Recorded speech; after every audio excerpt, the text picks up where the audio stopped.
is it in this one small life that makes it all worthwhile? It's the small things, the big things, the humor, the profundity that I notice. Go root around, mess around, and figure it out. It's poking around.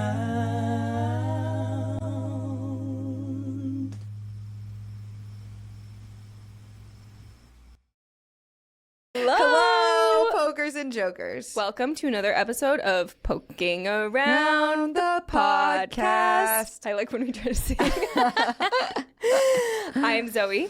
I'm Hannah. And we are both professional poets and amateur comedians who do this for you every Tuesday. We do it for you. For you. No, we really do it for us. For us. Because guess what? We still wouldn't be doing it if we didn't like doing it. Don't you think? Oh my God. No, we love to do it. We love to make the doing podcast. Right now, the podcast is basically a load-bearing weight of our friendship. I know. Because we've been so busy. Like, this is the only way we can hang like, really see each other. Yeah. But it's fun because we basically like go to school together every week. I know. We're like, let's analyze a poem. And sometimes I feel like when you're hanging out with your friends, you often talk about like interpersonal things. Yeah. And this really gets us into a space where we can talk about other things. Yeah, it's like, and it feels so good. There should be more space within casual friendships for us to like dive into a poem per se. Right. You kind of have to. It's like you don't want to be with your friends just being like so like. So does anyone want to like read a poem? Right, because it's kind of like a buzzkill. Yeah. They're like, no, we want to talk shit. And it's like, right, sorry. It's like, okay, but what about this? Right. Well, all these poems are perfect. Like a poem is like a gateway drug for talking shit, basically. Right. No, exactly. And we prove that every week on this podcast. This podcast is about how poems are gateway drugs to talk about anything in the world. Yeah.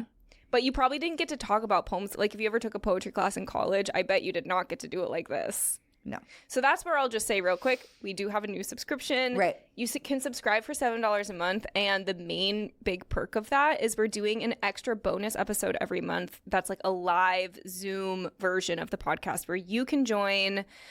We had like a pretty beautiful small group that for our very first one, it went really well. But it could grow to any size because we can just send y'all out into breakout rooms to talk about your poems and talk remembers shit. Breakout rooms from the pandemic? I think a lot of people never stopped doing breakout rooms. To me, I'm like, this is very squarely pandemic content. I haven't really interacted with Zoom since the pandemic, but now we're back. And we have a professional. We bought a professional Zoom account for you guys. Mm-hmm. For you guys. So come on in. The water's fine. The water is fine. This is a 3-part poetry comedy podcast. The first part. Poem time. Poem time. That's when we read a poem, we talk about it. Mm-hmm. The second part. Joke time. That's when we bring a joke, we joke about it. Joke about it. The third part. This is called riff. Right. It's called improv comedy. It's riff based. Mm-hmm. Third part, we both write an improvised poem on the spot in about 5 minutes based off of things that we talk about. So the whole episode is also kind of like a prompt for us and for you, if you so choose.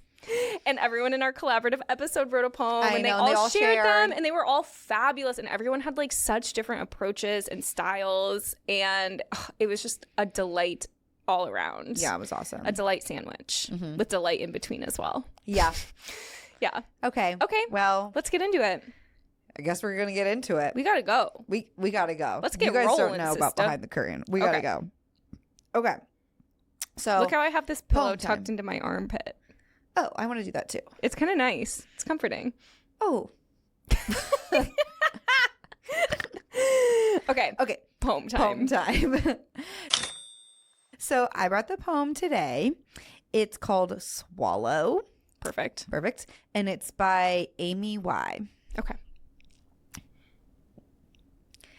Tell me about the time the rain lost its balance and didn't have to fall. Didn't have to carve out the ocean with 2 cupped hands. In this version, you are not a martyr. The world doesn't cut you like an open mouth. It's not always best, you know, to see the best in people. Save a river by jumping in. It doesn't make sense, does it? Your name is written on my tongue. My name is spelled out in coffee stains. Your hands are on my hips, holding me together. My heart is always reaching, always falling out of my chest. Falling as in falling, always as in once. Oh, okay. We have to close read this. We have to close read it, yeah. I love when there's a poem where you get to close read. Me too, because it feels so satisfying to like unlock it. And sometimes a poem, like you read it the first time, you're like, I get it. Got it. Done. Right. This one, I'm like, let's go line by line. I like doing these kinds of poems on the podcast because I feel like when I'm reading poetry on my own, and maybe this is something I feel a little shameful about, sometimes I want to just like read it, got it, let it affect me. Yeah. Sometimes I'm not in a mental space where I'm like being like, okay, this is going to take like work. But with you and on the podcast, it's so fun to put in the work. Yeah. We work hard, play hard. We work hard, play hard.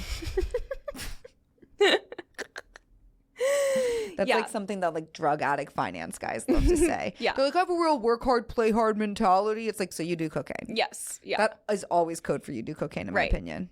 I agree. Like No you're one working says like that. 80 hours a week and then you're like not going home and like watching TV and going to bed. Like You're sick. batshit. Like this is not sustainable. No, you are a batshit crazy person. No offense, all love, kind of, whatever. Yeah, whatever. Okay. All love. Yeah. So Okay. I'm just going to remind you, this is called Swallow. Swallow. So I guess let's just. Well, let's say something real quick. That's what my birdie is called. Yeah. I have a tattoo of a swallow on my wrist that I got in Portugal.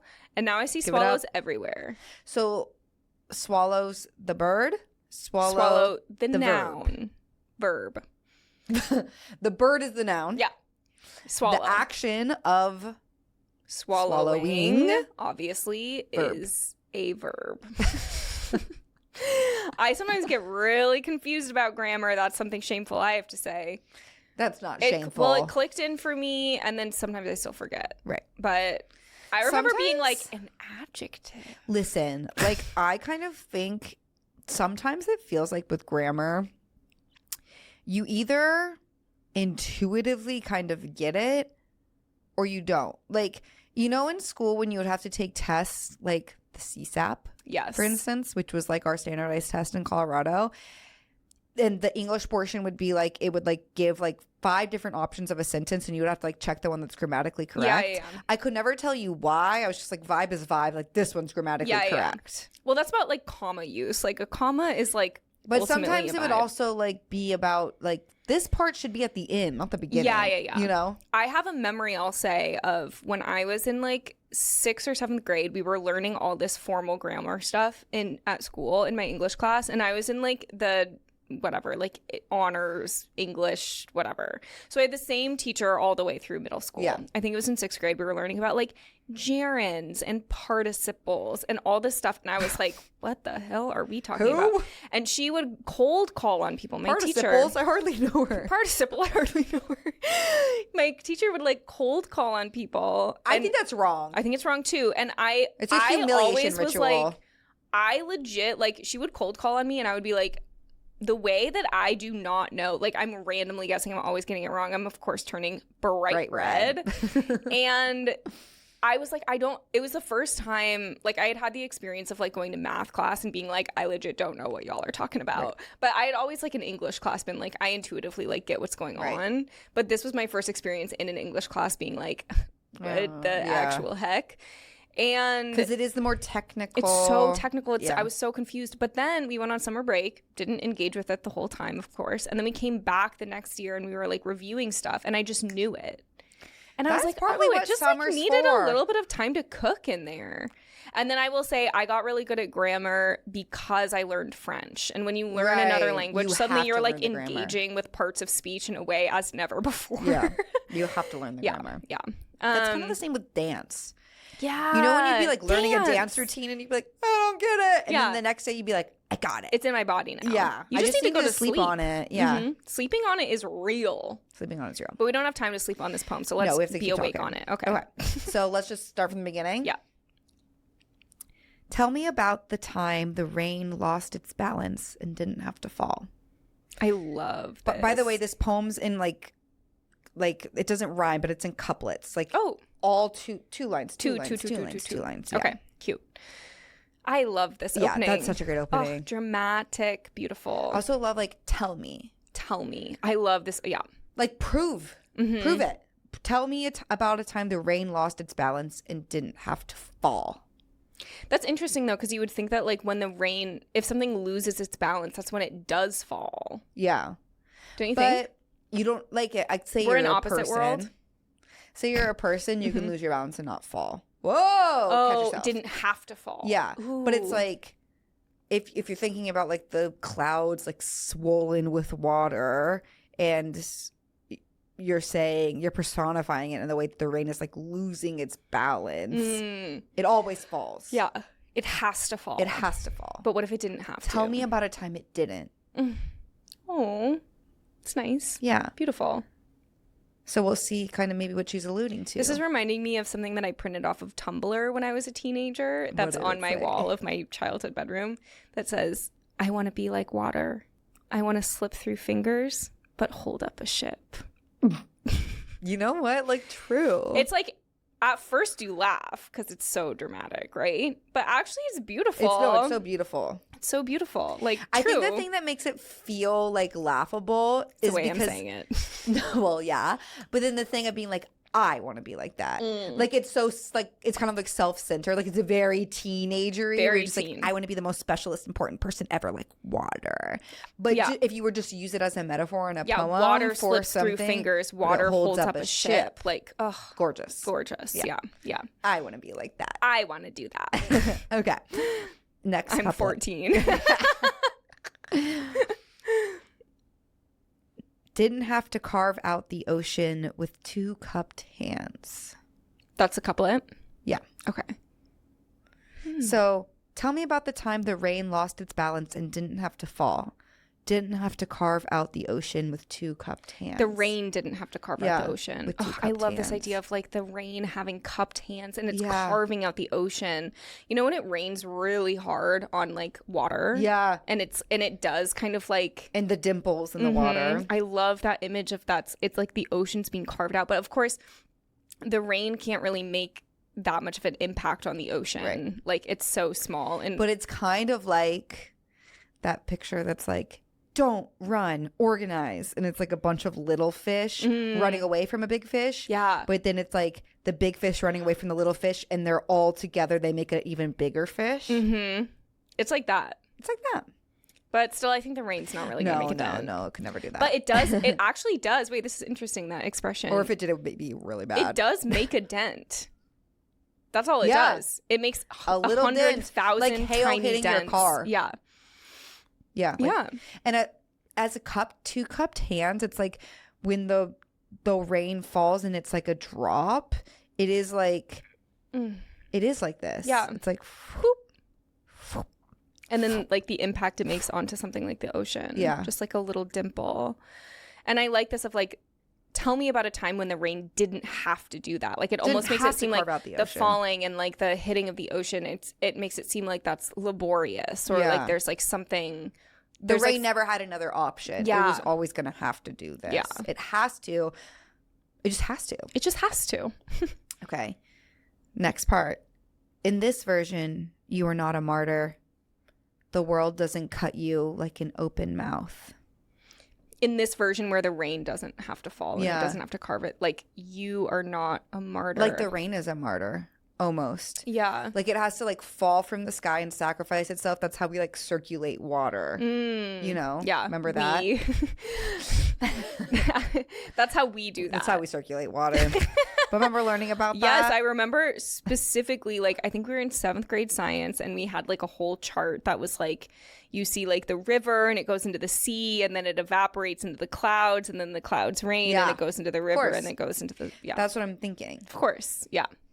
I like the, yeah, tell me about, and then suddenly we have like the you that's being spoken to. In this version, you are not a martyr. Mm-hmm. The world doesn't cut you like an open mouth. Cut you like an open mouth. I like this in relation to the title of like swallow. Yeah. Like if you think about swallowing There's obviously like a water like substance in your mouth. It falls down your throat, perhaps as rain. Right.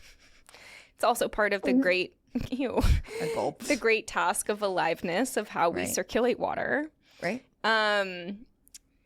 And yeah, like just like the swallowing and the open, like the world being an open mouth. I don't know. I'm not concluding anything here. I'm just like these all feel like loosely related in an interesting way. Totally. Yeah. And that the world doesn't cut you like an open mouth, and we're talking about carving out the ocean. Like the cutting and the carving. Yeah. Yeah. Okay, goes on. It's not always best, to see the best in people. I love this. That is so true. I also love the injection of this little like like It's also, it says it's not always best space. Like the casualness of language injected into a poem, especially this one where it's like we have what feels to be like kind of thick language and that like it's not 100% accessible. It's not totally like, oh yeah, I get immediately like what we're talking about. Like we're kind of in a less tactile and obvious realm, but then we get something casual like, Yeah. And a phrase that we are really understanding. Yes. Like this is a super accessible part. It's not always best, to see the best in people. True. Yes. That is so goddamn true. That's something you have to learn the little bit older you get, I think. And like because the you're hard taught that way. it is. And you still do want to see the best in people, But from a distance. From over here. You don't have to be like, well, like making excuses of why you're close to somebody that's not that good for you because you see the best in them and everyone deserves to be seen the best in them. Okay, but that doesn't mean that you should like tangle them into your life. Yeah, people will get all tangled in. Because you want to be nice. And you want to see the best in people. Yeah. And you can see the best from a distance. Yeah. Okay. Save a river by jumping in. It doesn't make sense, does it? Well, okay, this is the part that really stood out to me on the first reading because this idea of like, it's not always best to see the best in people. Yeah. I think when you're trying to see the best in someone and they're like causing huge problems in your life, often there's this idea of, and it's I think it's usually subconscious, but this idea of like saving them, right? How can I help them? How can I do this? I'm trying to go out of my way. I'm trying to help. I'm pulled in all these different directions. But I see the best in them. I see their potential, whatever. But like, if this person that you're seeing the best in, right, is the river, and you're trying to save them by jumping in. Well, also now we're relating back to the beginning of the poem. Yep, the water, the rain, the ocean. Like, we're tell back me in the about a seventh time grade. the rain lost its balance and didn't have to fall. Yeah. The rain is falling into the ocean. It's not some martyr saving the ocean by doing that. Yeah. It doesn't and it's make never sense. going to carve out the ocean by falling into it. Save a river by jumping into it doesn't make much sense. Does it? Yeah. It's like, okay, so now you're just in the river. Right, now you've got these and problems. now you're being swept out to sea, and now all of this water is going to evaporate back up into the rain, and it's going to fall again, and it's off balance. Right, before and you were separate, you were like away. You had this like separation from these problems. Now you've like jumped into them. Mm-hmm. Yeah. Yeah. I love that part. Yeah. Ugh. Save a river by jumping in doesn't make much sense, does it? That's no. really, that like, part really unlocks like yes. It makes the whole beginning these part parts make together. Sense. Yes. Yeah. Ooh, this is exciting. It's exciting. Okay. Your name is written on my tongue. My name is spelled out in coffee stains. Your name is written on my tongue. I care about you deeply. Like, you be in my tongue. You be in my tongue. Well, I like this. We get back to the carving of the mouth. We get back to the swallowing, like the water of the body. Yeah. Your name is written on my tongue. My name is spelled out in coffee stains. So it's almost like if your name's written on my tongue, that feels like a very active thing. Mm-hmm. Like I am like constantly chewing on your name. It is like a part of my language. My name is spelled out in coffee stains, which old is not coffee. A part of you. It's old, it's past, it's separate from, not only is it like separate from your body, but it's also a stain. It's yesterday. Yeah. You know? Yeah. It's interesting. This feels almost like a bit of like an, like I love you more than you love me kind of thing. Yeah. Perhaps. This is interesting. But you never know. Oh, Again. this is interesting Yeah, because it seems like the speaker is telling the subject, hey, maybe it's not best to always see the best in people. Hey, does it make sense to like jump into a river to try to save it? I dare you to tell me about a time the rain lost its balance and didn't fall. You know, kind of. It almost feels like this is the way the world works, and I'm trying to tell you this because I love you, but I'm kind of distant from you or something. Right. It's just kind of interesting. It's painting an interesting interpersonal picture. Something or another. Okay. Your hands are on my hips, holding me together. It's good.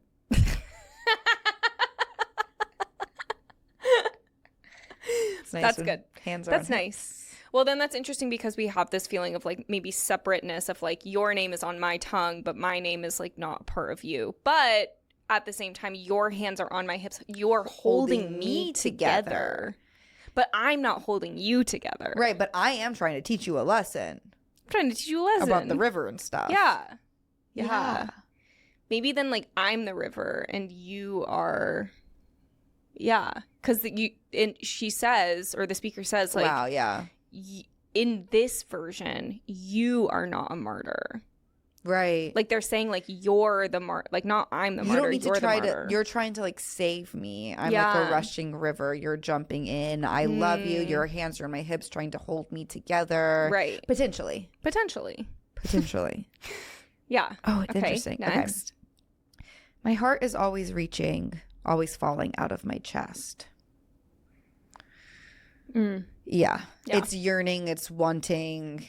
I like this I really like this image of a heart in a chest, like reaching, like it's trying to, if my heart was like trying to grab you, like, oh, it's always so bad. Yeah. But then you're too far away and then the heart just poof, well, and then the heart fall, like we already have this image of falling of the rain. Yeah. And like this, the idea of like a heart like tumbling out of the My chest. heart is always reaching. It's always yearning. I'm always wanting. I'm always desiring. I'm always wanting love. It's always a little too distant. It's coffee stains from yesterday where I lose my heart. It falls out of my chest in pursuit of something that's not close enough. Yeah. Something. It's nice. Yeah. Okay. Next couplet. Last line.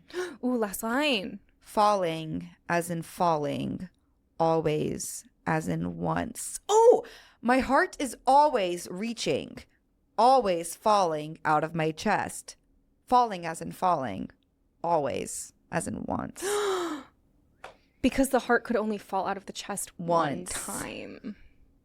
But then I love that it ties back to the beginning of like this, the rain falling, like that is cyclical. Like that is always like the rain falls and then it goes and then it's the ocean and then it evaporates. It comes back. Like that does not happen once. Like that is a always. Forever. But for the heart to fall from the chest, it can only happen once. I love always as in, or falling as in falling. Oh, always as in once. What a brilliant ending. What a great ending. Oh. Always as in so once. Good. Yeah. I also love it because it's also a way for the speaker to be like, this is actually never happens to me. Like this is actually like quite unusual and special to me. Yeah. That my heart fell out of my chest. Yeah. Always as in once. Oh. I'm sick. Oh, because it's also like sometimes it's like once your heart falls out of your chest once, if you're able to get that thing back in there, you're not letting it fall again. It out. Tell me about a time the rain got off balance but didn't have to fall. Like a heart being off balance but not having to fall out of the chest, not have to reach like that. Yeah. Ooh, la la. Ooh, and maybe the speaker is like, it almost feels like at the beginning they're talking to themselves. Like in this version, you were not a martyr. Right. You know? Like the world doesn't cut you like an open mouth. It's not always best, you know, to see the best in people, save a river by jumping in. That doesn't make much sense, does it? Right. Yeah. Like, it feels like self-dialogue. Themselves. Right. Yeah. We could have two different yous in the poem, the you of the self and then the you of the other person. Yeah. Because at a certain point it is like my name is tattooed. Yeah, or like, yeah. Then your name is written on my tongue. Yeah. My name is spelled out. Yeah. Ooh, it's so interesting. But you never know with a poem, like who is you? That's a question that you like to ask. Yeah. And it Sometimes could you do be know. multiple people. It could be me and you. Sometimes it could be... like the poem tries to make it obvious. And in this, it's I like how purposely more obscured ambiguous. this is, and how like I don't feel like we've like I understand it so much better than when you first read it. I feel like we've unlocked something. I don't feel like it's 100% unlocked, but I don't feel the need necessarily to. It's like also like what do we like the title Swallow. Whew. I know. It's like it's kind of creepy as It a title. is, Do you think so? Yeah, it's like, or like I don't know. Like I have like a child like idea of like how would you get a heart back into a chest by like swallowing it back down? You know? Oh wow, yeah. Like just like I feel like there's these very loosely related feelings or vibes that are just or like swallowing back this like wanting, this yearning, this like desire to jump in the river. Yeah. Ooh. I like picking poems like this for us because we both gravitate towards more accessible poems. Yeah. And I think this is like good for our brains. It is, yeah. This is us doing mental gymnastics. Yeah. Here's something also just saying like part of our subscriber thing is we have like a shared Discord channel. And that is a space that I just thought of right now of being like, you know, when I have this experience all the time listening to a podcast where you're like, oh, wait, I feel like I'm getting something that you're not getting. And I want to like, oh my God, I want to tell you. But I like can't tell you because you recorded this like 3 weeks ago. But like that could be like, there's a little sub channel that's for like talking about poems. And that could be a really good space. Like if you're like listening to this and you feel like, oh, you got something totally different out of this poem. Or like you feel like you unlocked something or that we weren't able to you get related to something. Like that is a really good place to be like, it doesn't just have to be the poems that we discuss on like the live episodes. It's like, oh, like, is there something you want to talk about with this poem that you feel like we didn't quite get to or we got wrong or you feel like we nailed, like, you know, this is all, we're never saying like, this is the way that you like interpret this poem. We're just kind of like pawing through the darkness. We're pawing through the darkness. So that could be a cool way to like use we're just poking around. We're poking around.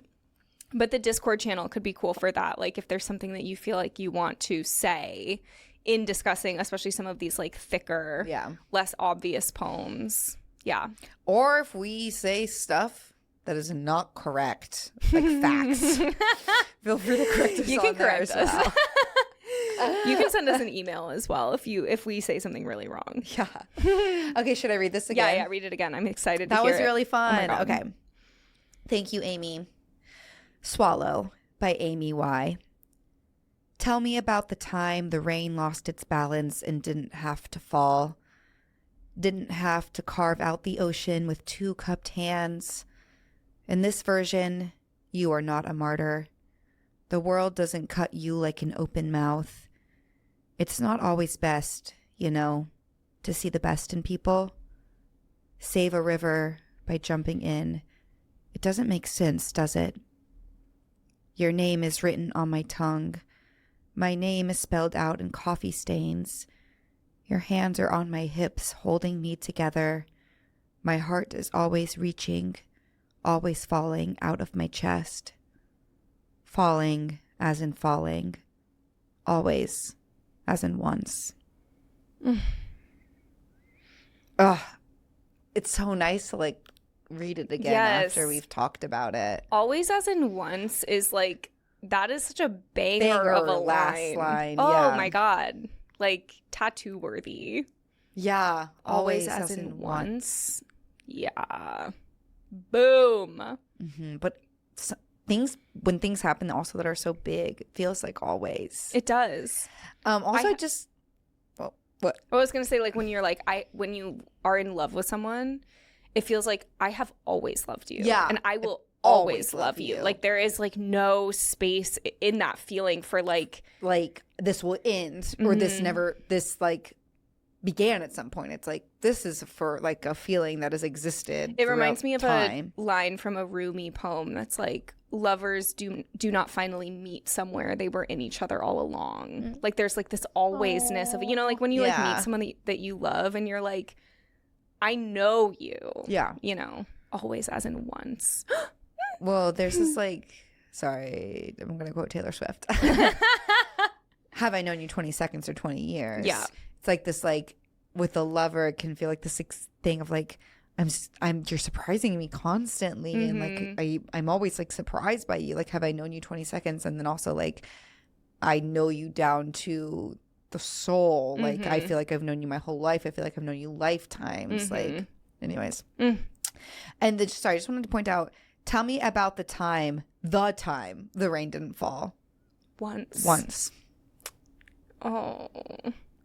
There's something so like special and still like cloaked about this poem, but I just love like so delicious. Oh, yay. Okay. Thanks, Aimee. Thank you, Aimee. Okay. Joke time? Joke time. Okay. I want to like be like a little more towards you. Toward me. Be toward me. I like to be towards her. Okay. I just was reminded about this story that my dad told me. It's not even really a story. It's just a vignette per se. A few years ago. So my parents both like to like road trip the hell around. They have like a camper van and they are road tripping. So they're going to a bunch of like small niche museums in middle America. Those museums are fun. They are so fun. They're like seeing like the world's biggest ball of twine. Yeah. You know, stuff like that. That's so fun. American roadside attractions. Come on. That is America. That is where our hearts and our souls live. Yeah.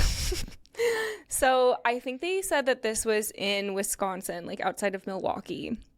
There is a bobblehead museum. And just like shelves and shelves and shelves of bobbleheads. And they go in there, they're looking at all the bobbleheads and they're, you know, just admiring. Right. And there's all these signs all over the place that's like, do not touch the bobbleheads. And my dad, being a dad, is kind of like, but, well, at a certain point we have to ask ourselves, like, what is a bobblehead for? like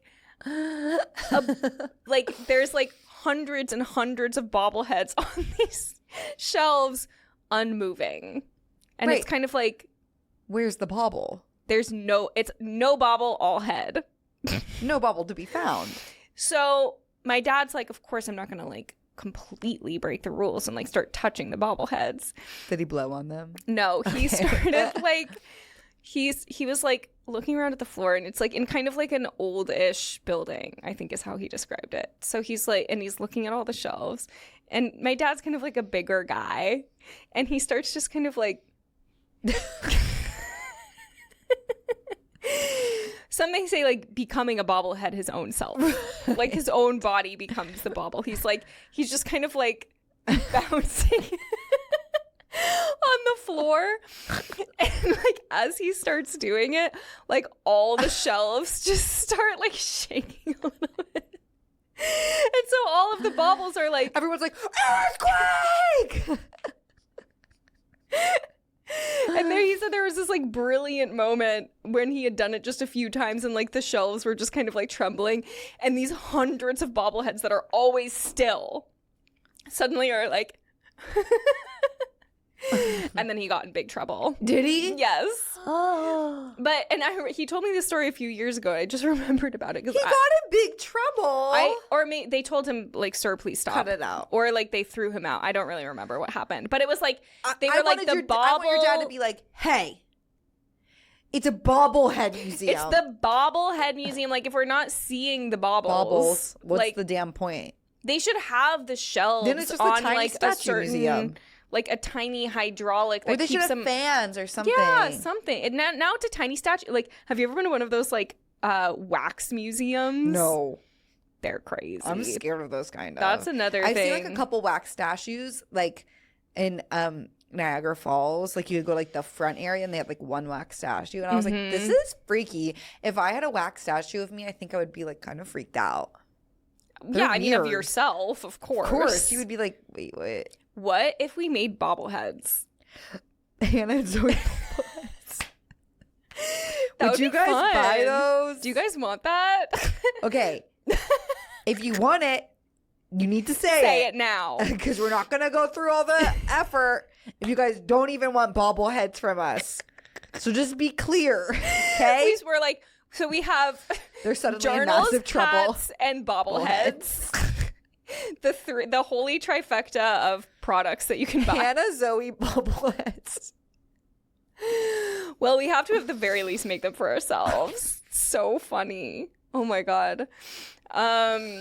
Anyway, that's basically my funny idea. I think it's funny when it's I mean museums get this way a lot, where they have so many rules. Where it's kind of like, we have passed, and this is like the most obvious version. It's like, I get it. It's like fine art. Like, you're not supposed to touch it, obviously, you know? But like, we're talking about like the stupidest, silliest, stuff. most like low. It's like, Low even stake stuff. if these things like fell off the shelf, like it's all plastic, Right. you know? Like, it's a bunch of bobbleheads. There's so many rules when you go into museums. Yeah. But then it's like, I feel like there's something so inherently, it's almost like a police state, you know? Like, surveillance. it's a surveillance state. It's like, we can't even have fun in the bobblehead museum in Wisconsin. Like, what are we talking about? There should be some bobbleheads at least we get to play with. Yes. Like some of them. Please. Like, oh my God. My mom said they almost bought she was going to say, for some reason I thought she was going to say Obama, an Obama bobblehead. I was like, please, I hope so. But then she said they had a Bernie Sanders bobblehead that had his like mittens on. Oh, that's really good. Did they get it? I don't think so. I don't think they Oh. bought any bobbleheads because they had such a negative experience in the police state of the bobblehead museum. A little Bernie Sanders bobblehead would be so cute. He's so right for that. He's so right for a bobblehead. Like, a bobblehead is supposed to go on, like, come on, like, put it on the dashboard of your car. right, because the car's moving. Yeah. The head is bobbling. Like, they need to be in motion. Like, who was like, you know what? The world needs little dolls, but the heads are on springs. Little dolls, big heads, put them all in a museum. Do not touch anything. This is I very wonder serious. how much, like, the rarest bobblehead is worth. Should we look it up? Yeah. This is a fun I fact. bet there's a whole community of people who, like, No, I think, of like, course there are people who collect bobbleheads, and I'm sure there are people who know, like, oh, that is, like, a really rare bobblehead that, like, blah, blah, blah, blah, blah. You know what I'm saying? How much is the rarest bobblehead? Googling questions is just like... It's so embarrassing. It's like inherently embarrassing. Oh, okay. The rarest and most expensive bobblehead ever sold is the 1961-62 New York Yankees oversized promotional nodder, which fetched a record-breaking $59,750 at Heritage Auctions event. All right. $59K. It's a 14-inch paper mache piece that was strictly manufactured as a store display. It's like that big, 14 inches. Yeah, pretty big. That's big for a bobblehead. Paper Oh, mache. there's a 1964 Beatles complete set of the Fab Four valued at $35,000. Are they called the Fab Four? I guess Queer so. Eye's called the Fab Five. Yeah, it's a lot of sports crapola. But yeah, I mean, I guess $60,000 is our answer. Okay. Not for me. Not for me. That's not. I wouldn't buy a bobblehead for $60,000 personally. Personally, that's not It's where not I my would, special That's interest. not where I would spend my money. But I would spend $20 on a Bernie Sanders bobblehead. Yeah, 20. 20 would be my limit. Maybe 25, I'll say. 30 with inflation and tax. If I walked out of there with everything included, $30, I had a bobblehead, I call that a job well done. Job well done. The day is done. Success. Call that success. Perfect. Okay. Well, that's over now. Should we do poem time? Okay. Okay, so now's the part of the podcast where we write poems on the spot based on the topics we talked about, and we invite you to do the same. Pause it for 5 to 10 minutes, write a poem, don't overthink it, and it's just super fun, basically. Have fun. Yeah, Send it's it to kinda like what we like to do. pokingaroundpod@gmail.com. And if you are a subscriber, we guarantee response to your poem. Hell yeah. Hell yeah. Okay, so what do we talk about? Rain. Yes, 7th grade the science poem class. Swallow. Mm-hmm. Mm-hmm. The cycles of the world. Your heart falling out of your chest. Yeah. Always as in once. It's not always best to see the best in people. Rivers. Trying to save a river by jumping into it. I love that image. Yeah, it's so nice. And of course, bobbleheads. And of course, bobbleheads and, like Museums. Things that in don't Middle make America. sense. The preservation of and like seriousness around things to the point of like losing the plot. Yeah. Yeah. Yeah. Okay. Good luck. Bye.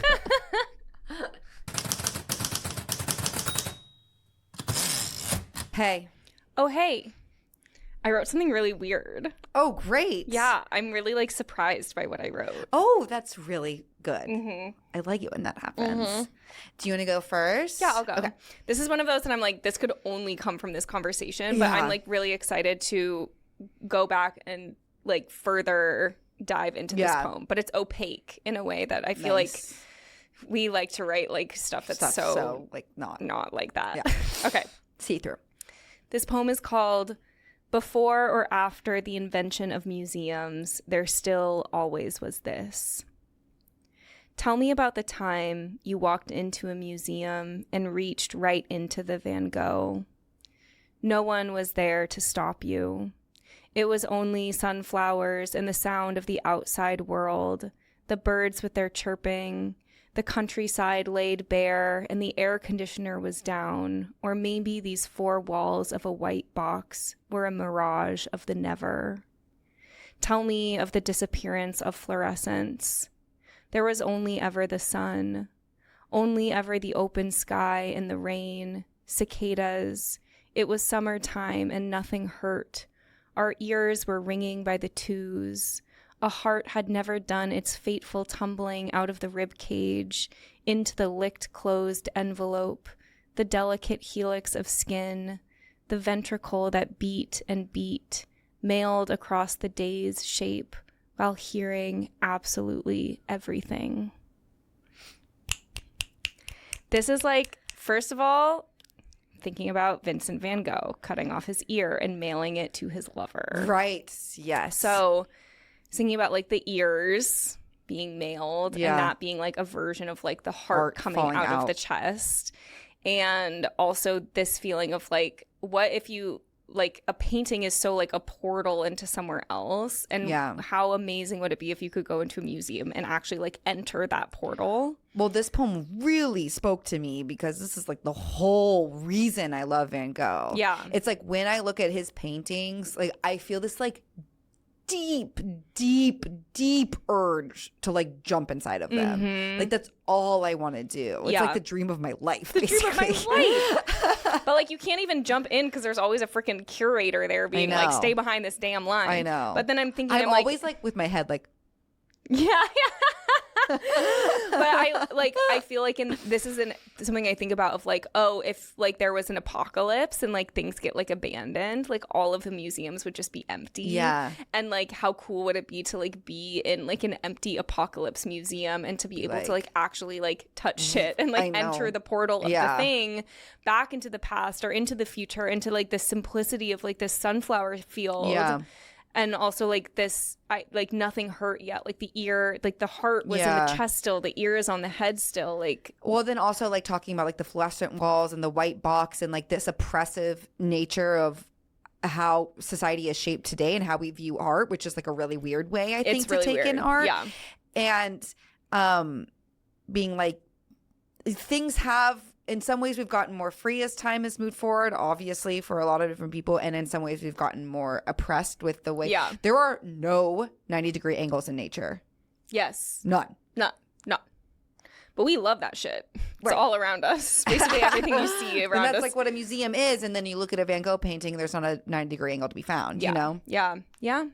And I like how the language, at first I was like, this is not so opaque. Like, I'm really getting it. And then as the poem moves, it thickens and thickens and thickens, which is like exciting. Like it shifts and changes. Like you become in the world of the painting. Well, it's like, here's the portal in, kind of how the painting is the portal in. Yeah. And then here's how it kind of complicates now that you're like inside of that. Yeah.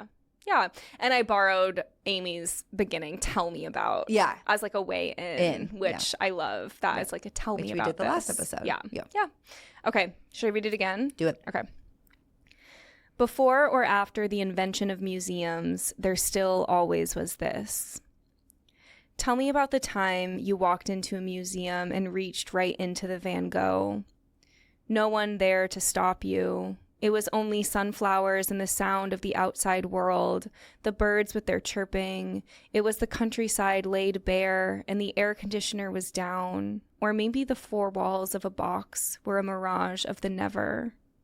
Tell me of the disappearance of fluorescence. There was only ever the sun, only ever the open sky and the rain, cicadas. It was summertime and nothing hurt. Our ears were ringing by the twos. A heart had never done its fateful tumbling out of the rib cage, out into the licked closed envelope, the delicate helix of skin, the ventricle that beat and beat, mailed across the day's shape while hearing absolutely everything. Yay. Yay! Love it. Okay, let's hear yours. This is something I've been wanting to write about for a while, and I did not nail it, but sometimes you just have to start. You have to start. Okay. We're all about starting. Have you heard about the mangrove trees? They line the Florida rivers, root deep in the water, lose never a leaf, even deep in winter's grip, except for one single sprout. Look, do you see? Amongst all the green, there is a yellow. We call her sacrificial, drinks all the salt of the ever-cycled water, and one day falls, floats like the kayaks, and then wilts into nothing. There is something about being a daughter, something about being told by your father how pretty, how kind you are, that makes you think you can suck the poison from the earth. But you are no tree. You are girl, and girl alone.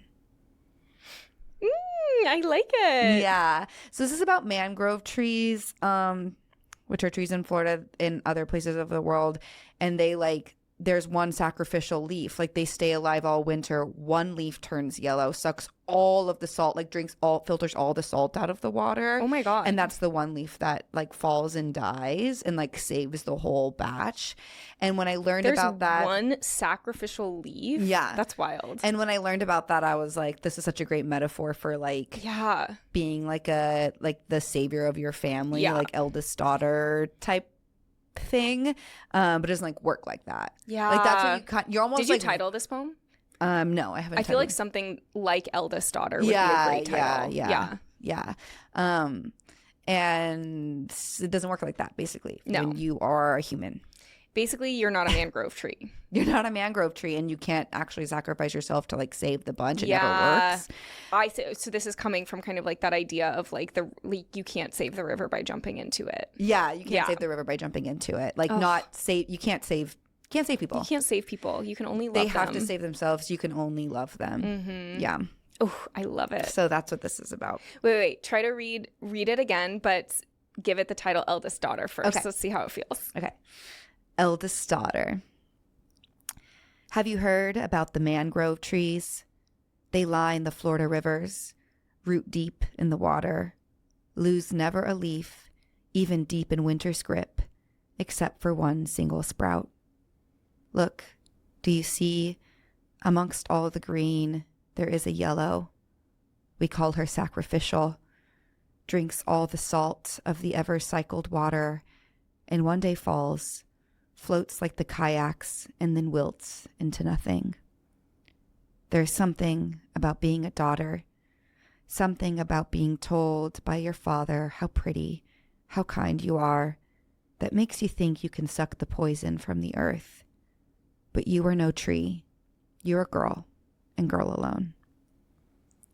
I love it. Yay. Oh, wow. Okay, amazing. Great. That's another episode of Poking Around. Feel free to send your poems to pokingaroundpod@gmail.com. Mm-hmm. And we love you guys. Bye-bye. And we'll see you next week. Bye.